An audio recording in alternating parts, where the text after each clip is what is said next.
साईं तेरे चरणों में कोटि प्रणाम। साईं तेरे चरणों में कोटि प्रणाम।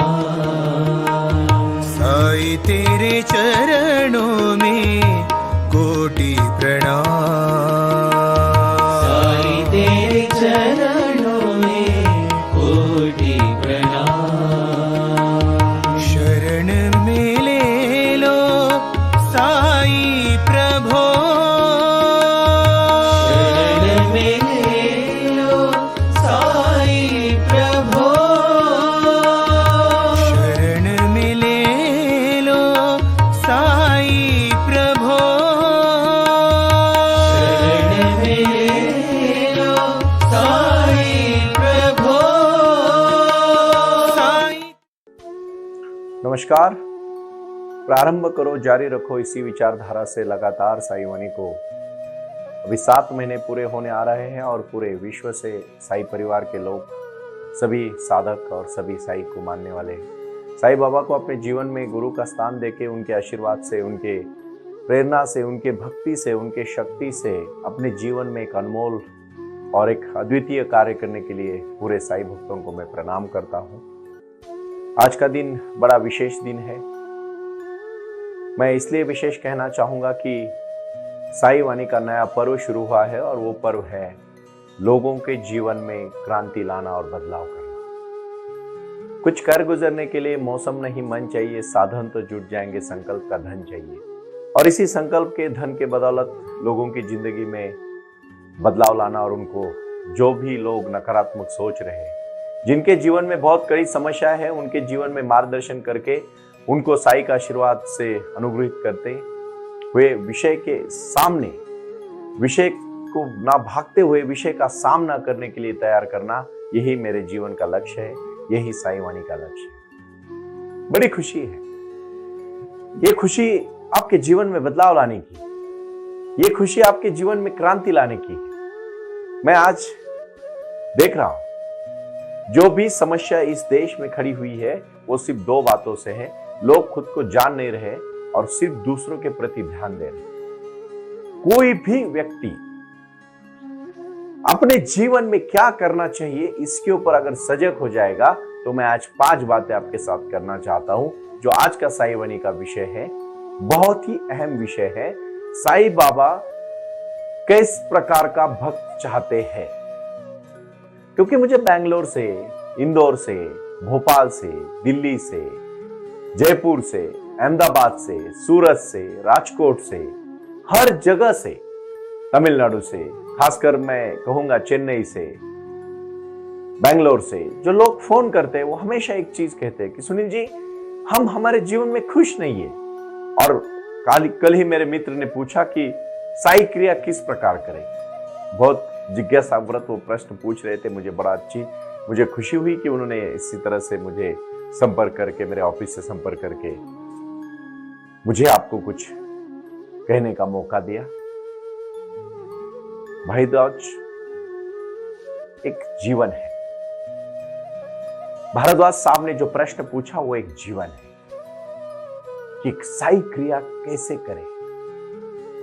और आज का ही गुरु मंत्र है ध्यान।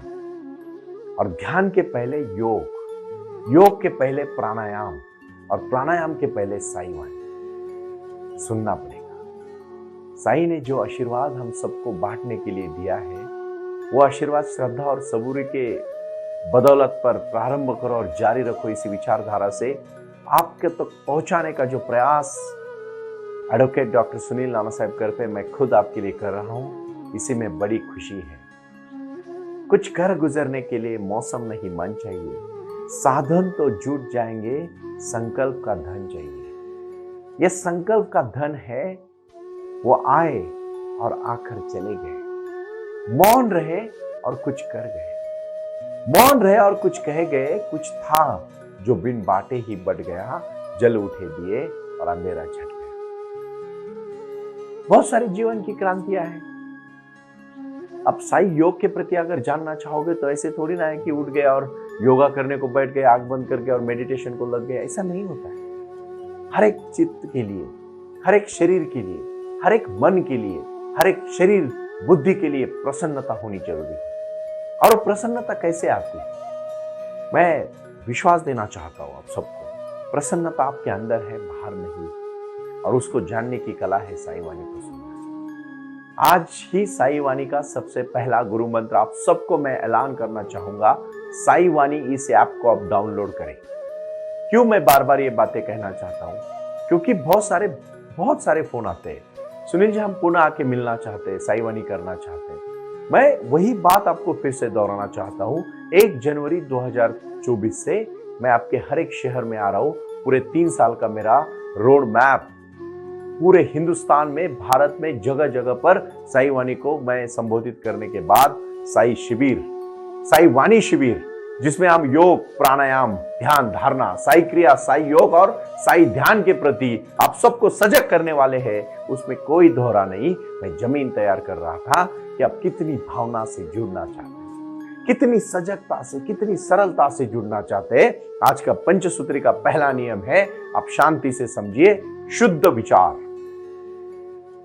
जो आप सोचते हो वही आप करते हो। ऐसा कहते हैं कि आपके जो प्रश्न होते हैं ना, उसी प्रश्न से पता चलता है आप क्या सोचते हो, और मैं जो उत्तर देने का प्रयास करता हूं, इसी से पता चलता है कि मेरी विचारधारा क्या है। मानवता ही धर्म है, मानवता धर्म के बगैर कोई धर्म नहीं है। और उसी धर्म के लिए मैं एक छोटी सी बात से शुरुआत करूंगा, छोटी सी कहानी से शुरुआत करूंगा। अभी अभी गुरु नानक जयंती हुई और मुझे एक गुरुद्वारा में निमंत्रित किया गया साईं वाणी के लिए। मैं वहां गया, बहुत सारे मेरे सिख भाई बहन खड़े थे, बैठे थे, भजन चल रहा था। गुरु नानक साहब के यहाँ बहुत प्रसन्नता रहती, मुझे तो वो लंगर बहुत पसंद है। और साईं बाबा का और गुरु नानक साहब का एक ही गुरु मंत्र रहा है कि उनके गुरुद्वारा से और साईं बाबा के मंदिर से कोई भूखा ना जाए। इसीलिए उन्होंने कहा, साईं इतना दीजिए जामे कुटुंब समाए, मैं भी भूखा ना रहूं, साधु भी भूखा ना जाए। और फिर मैंने कहा, आप मुझे आपने निमंत्रित किया, मैं आपका अनुग्रहित हूं, आपको मैं धन्यवाद देना चाहता हूं। एक बार गुरु नानक साहब और उनके कोई सैनिक और उनका स्त्रीय सहायक मर्दाना एक सूफी संत को गांव में प्रवचन देने गया। और उस गांव की परंपरा थी कि जब भी कोई गांव में नया मेहमान आएगा, उसको गांव के बाहर रुक के उसको न्योता भेजना पड़ता था, और फिर वो सूफी संत उसको निमंत्रित करते। गुरु नानक साहब के जो भी लोग गए, उन्होंने न्योता भेजा। जैसे उनके पास वो मैसेज गया तो सूफी संतों ने 5 दूध के लबालब भरे हुए ग्लास उनके पास भेजे। गुरु नानक साहब ने देखा इधर उधर, एक छोटा सा फूल का एक पेड़ था छोटा, उसमें एक हल्का सा फूल उसने तोड़ा, और गुरु नानक साहब जी ने वो फूल उस लबालब भरे हुए दूध के प्यालों के ऊपर रखा और वापस भेज दिया। मर्दाना को समझ में नहीं आया, उसने कहा, गुरुदेव आपने इसको वापस क्यों भेजा, क्या इसका अर्थ क्या है? और फिर उन्होंने बहुत शांति से कहा, इसका अर्थ ये है कि ये जो लोग, वो जो सूफी संत कहना चाहते हैं कि भाई वो हमारे पास बहुत ज्ञान है, हमें किसी के ज्ञान की जरूरत नहीं है। तो गुरु नानक साहब ने उनको उत्तर दिया, मैं कोई ज्ञान देने के लिए नहीं आया हूं, आपको सिर्फ फूल की तरह सुगंध देके मैं चला जाऊंगा। इस भावना से उन्होंने नम्रता के साथ उस गांव में फिर सूफी संतों ने उनका स्वागत किया। उसी प्रकार आप अपने निजी जीवन में बहुत कुछ जानते हैं, बहुत कुछ ज्ञान है आपके पास, गूगल इतना कुछ दे रहा है, आपके मित्र परिवार के लोग भी दे रहे हैं। मैं आपको कोई ज्ञान बांटने के लिए नहीं आ रहा हूं। अगर कहीं आप जीवन में अटके हुए हैं तो आपको हाथ देने के लिए आया हूं, आपको साथ देने के लिए आया हूं, आपको शक्ति देने के लिए आया हूं, आपके साथ जुड़ने के लिए आया हूं, और आपके जीवन में क्रांति लाने के लिए आया हूं। क्योंकि आप कुछ करना चाहते हैं तो साईं वाणी परिवार आपके साथ है। और इसीलिए मैं भगवत गीता का वो श्लोक याद दिलाना चाहता हूं, बहुत प्यारा और बहुत प्रीतिपूर्ण श्लोक है। यत्र योगेश्वरो कृष्णो यत्र पार्थो धनुर्धरो तत्र श्रीर विजयो भूतिर ध्रुवा नीतिर मतिर मम। क्या भूमिका है, क्या भावना है। जहां खुद भगवान कृष्ण है और जहां अर्जुन जैसा योद्धा है और जहां नीति का राज्य है वहां विजय पक्का है, उसी प्रकार जहां साक्षात साईं बाबा का आशीर्वाद है, जहां मैं मार्गदर्शन के लिए आपके लिए 24 घंटा खड़ा हूं और जहां आपके जैसे अर्जुन है जो आपके जीवन की रोजमर्रा की जिंदगी से एक खुशी से जी के कुछ करना चाहते हैं, वो अपने जीवन को सत्कार्य से लगा के कुछ पाना चाहते हैं, कुछ मिलाना चाहते हैं, कहीं पहुंचना चाहते हैं, उन्हीं सब भाई बहनों के लिए ये साईं वाणी हमेशा है और हमेशा रहेगी। पहला सूत्र है अपने ऊपर भरोसा रखो। दूसरा बहुत इंपॉर्टेंट चीज मैं कहना चाहता हूं, देखो रील मत देखो। अगर आप अपने मोबाइल में पूरी दुनिया मुट्ठी में आ गई, धीरूभाई अंबानी की वो ऐड थी, कर लो दुनिया मुट्ठी में, सच में दुनिया मुट्ठी में आ गई। मोबाइल में आज क्या नहीं मिलता है, लेकिन आप जानकारी लेके करोगे क्या? दुनिया भर की जानकारी इकट्ठे कर ली और कुछ भी कर नहीं रहा है, सुबह से लेके शाम तक सिर्फ मोबाइल में ही काम करते देखते बैठ रहा है, क्या काम है? कुछ एक चीज को आत्मसात करो और उसको पाने के लिए अपनी पूरी जिंदगी लगा दो, देखो जिंदगी कितनी सुंदर है। बहुत ज्ञान पाके करोगे क्या? जीवन में एक्शन इंपॉर्टेंट है, खाली जानकारी प्राप्त करना इंपॉर्टेंट नहीं है। खाली जानकारी मत लो। हाँ, जिस चीज की आपको बहुत लगाव है, आपके अंदर की आवाज सुनो, और जिस दिन आपको उस आवाज सुनने देगी उस दिन याद रखना भाई और बहनों, उससे ज्यादा खुशी की जिंदगी और कुछ नहीं होगी। अपने जीवन की इकिगाई, अपने जीवन का मकसद, अपने जीवन का लक्ष्य ढूंढो और फिर देखो जिंदगी कितनी सुंदर है। तीसरा और बहुत महत्वपूर्ण है, कल, कम से कम कल, मैं नहीं कहता हूं 1 महीना 1 साल, कम से कम कल क्या करना है दिन भर, आज रात को प्लान तैयार होना चाहिए। अंधेरे में चलोगे भटक जाओगे, लेकिन हाथ में टॉर्च लेके बैटरी लेके चलोगे, कहीं ना कहीं पहुंचोगे। जिंदगी में यह बहुत बड़ी बात है, लोग नहीं समझ पाते, अंधेरे में कैसे ही भटक रहे। बाबा रास्ता जरूर दिखाएंगे, लेकिन सोच तो भाई, अगर तेरी साइकिल पंक्चर है, तेरी मोटरसाइकिल पंक्चर है, तो तुझे वो खुद निकालनी पड़ेगी। तूफान की हवा से वो पंक्चर नहीं निकलेगी, वो हवा नहीं भरेगी। जिंदगी में ज्ञान है, शक्ति भी है, भगवंत भी है, लेकिन तुझे कर्म करना पड़ेगा। कर्मण्ये वाधिका रस्ते मां फलेषु कदाचन। उस समय ये एक बात याद, फल की अपेक्षा मत कर, लेकिन कर्म तो कर। जब कर्म करने के लिए डट के खड़ा रहेगा, तुझे कोई नहीं रोक पाएगा, तू जीत जाएगा।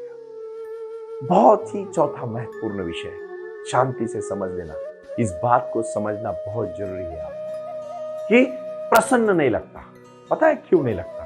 आपकी दिनचर्या बहुत ही इंपॉर्टेंट है। साई योग का महत्व है, जो योग बन गया वो जीवन में योगी बन गया। योग से योगी तक, भोगी नहीं, योगी। और भोग करने से नहीं, बट त्याग करने से जो आनंद मिलता है ना, वो भोग से नहीं मिलेगा। हतो वा प्राप्यसि स्वर्गम जित्वा वा भोक्ष्यसे महीम तस्मादुत्तिष्ठ कौन्तेय युद्धाय कृतनिश्चय। यह अपना शरीर धर्म क्षेत्र है। धर्म क्षेत्रे कुरुक्षेत्रे समवेताः युस्वा मामका पांडवा क्षैव किम कुर्वत संजय। कहीं कुरुक्षेत्र बाहर नहीं है। इंद्रिय, अपनी जो कामना है, काम, क्रोध, मद, मत्सर, लोभ, अहंकार, इनके ऊपर अगर विजय प्राप्त करना है तो जीवन में एक डिसिप्लिन और रूटीन लाना पड़ेगा। उसी के बगैर कहीं भी नहीं पहुंच सकते, मैं दावे के साथ कह सकता हूं। साईं बाबा ने अपने भक्तों को यही तो सिखाया। उन्होंने नहीं कहा कि किसी का बुरा करो। और हम क्यों द्वेष अहंकार में अड़क जाते हैं? हमें जितना हम हमारे ऊपर काम करें, हम जब खुद के ऊपर काम करने लगते हैं ना भाई और बहनों, दूसरे के ऊपर ध्यान हट जाता है हमारा। और जब अपना ध्यान हट जाता है ना, वो खुद ब खुद दूर हो जाता है। लोग अटेंशन चाहते हैं, लोग गुस्सा देना चाहते हैं, लोग आपको चाहते हैं कि वो उनकी तरफ देखे। आप निग्लेक्ट करो, फॉरगेट इट, डजंट मैटर। कौन क्या कर रहा है, क्या फर्क पड़ता है? आपको क्या करना है तय करो। अरे अकेले आए, अकेले जाओगे। यह आत्मा है। नैनम छिन्दन्ति शस्त्राणि नैनम दहति पावक नैनम छिन्दन्ति शस्त्राणि। ये जो आत्मा है उसको कोई शस्त्र नहीं, पानी नहीं, आग नहीं, तेज नहीं, कोई खराब नहीं कर सकता। वो आत्मा एक निर्विकार है।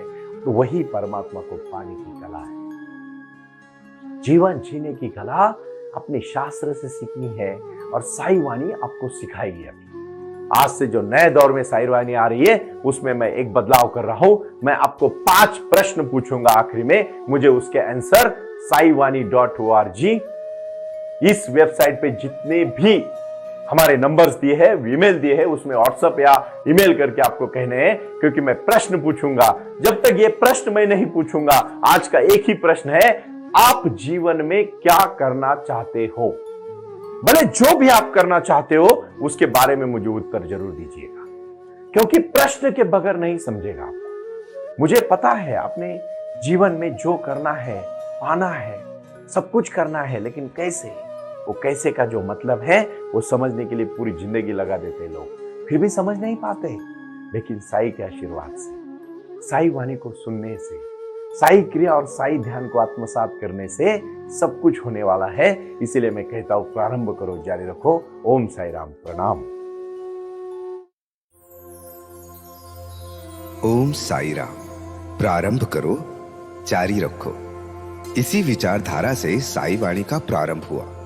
शिरडी के साई बाबा का आशीर्वाद पाके खुद अपने जीवन में एडवोकेट डॉक्टर सुनील नाना साहेब करपे जी ने साई वाणी के इस कार्यक्रम को प्रारंभ करते हुए 21वीं सदी को सही में साई बाबा के आशीर्वाद से लोगों के जीवन में बदलाव एवं खुशियां लाने के लिए साई वाणी का प्रारंभ किया। लगातार लोग साई वाणी को सुनते आ रहे हैं। साई कृपा जो साई ध्यान से जुड़ी हुई है, क्योंकि मेडिटेशन ही एक ऐसी शक्ति है जो जीवन में क्रांति ला सकती है, बदलाव ला सकती है और खुशियां दे सकती है।